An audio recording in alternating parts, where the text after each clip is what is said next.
My cousin from Jersey City came to Toronto with his girlfriend, mom, and our aunt. So I have two aunts, my cousin and his girlfriend. My cousin and girlfriend stayed at AirBnb during their trip, which lasted 3 nights and 4 days. My aunts stayed elsewhere. The house was located 3 minutes walk from my house in a quiet neighborhood, close to a very busy street near downtown Scarborough in Toronto. Anyone who knows the area should be familiar with the pre-war and some post-war single-story houses with a basement surrounding the area. Small stone bungalows surrounded by large parks and greenery. The first night they invited me, my boyfriend, my brother and another cousin to drink, play, and chat. While they were collecting groceries for the evening, me, my cousin's girlfriend, and my brother were talking in the kitchen. I'm standing in the kitchen.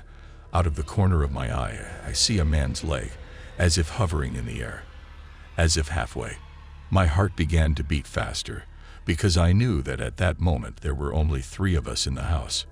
Just when I was about to say, "Did you guys see that?"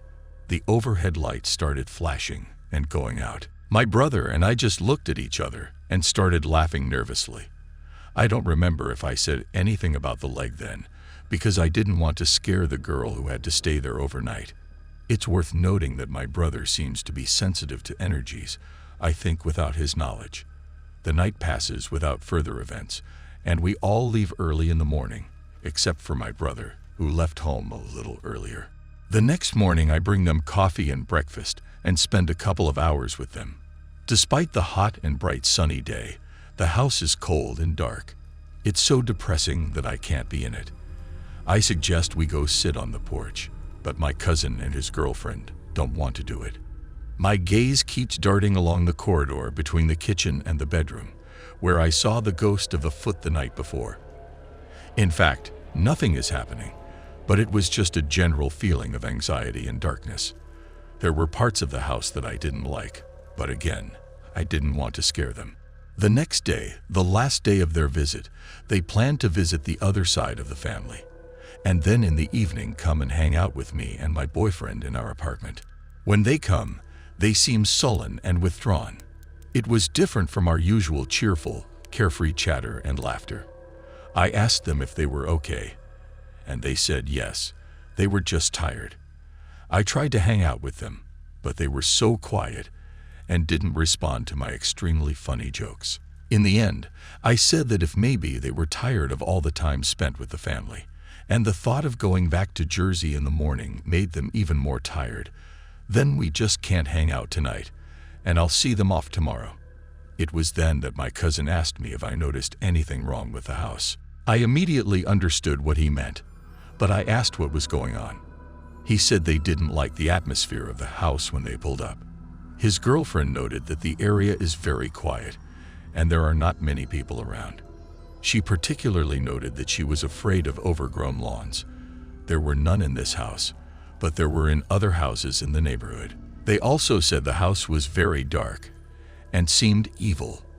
They told me they never quarreled in their relationship, but every night they quarreled and quarreled, leaving them more and more tired when they came to visit family.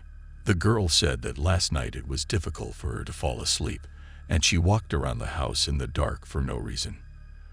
They were very nervous before spending their last night at home. My boyfriend and I told them they could spend the night with us and leave here for Jersey. They gratefully agreed, and around 2:30 a.m. I decided to go and help them pack, while my boyfriend stayed to pull out the sofa bed and prepare for their arrival.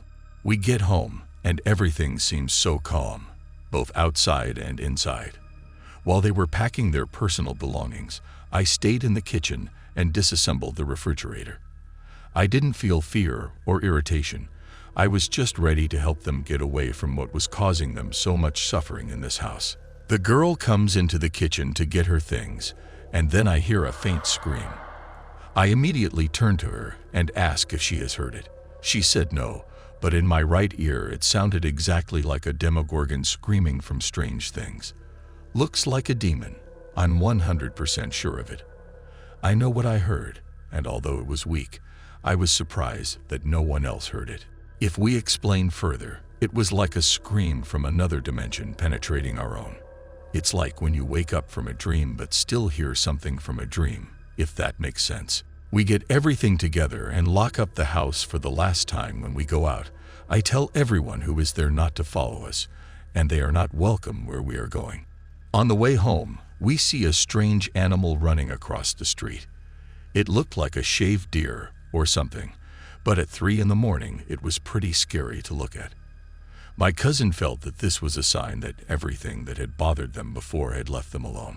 I do not know what to think about it, but the images disturbed me. That morning we don't sleep until 4 a.m., going through what we all went through. The guys come to the conclusion that someone there didn't like women, since my friend and I had the most experiences. She mentioned that on her first day on Airbnb, she tried to enter the house code many times. The door never opened for her, so she gave the code to my brother, who entered it, and the door opened immediately. This further reinforced our theory that women are a target for this energy. They left yesterday, and I'm so tired of everything we did last weekend, especially from home. I tried to investigate the house and the street, but no information appeared. At the moment, I don't think I'll ever know the history of this house, but I'm sure something happened there. It can be anything from murder or death on the site to the simple absorption of angry energy by the inhabitants of the house. I also feel obligated to say that I believe the fear my cousin and his girlfriend experienced was real. He works in law enforcement, and she works in the medical field, two professions that sometimes entail severe stress and life or death situations on a daily basis.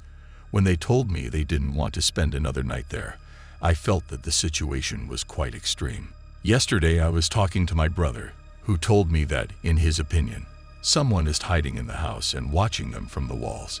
He said the reason he kept leaving earlier was because he felt something didn't want him there. It was a very intense experience,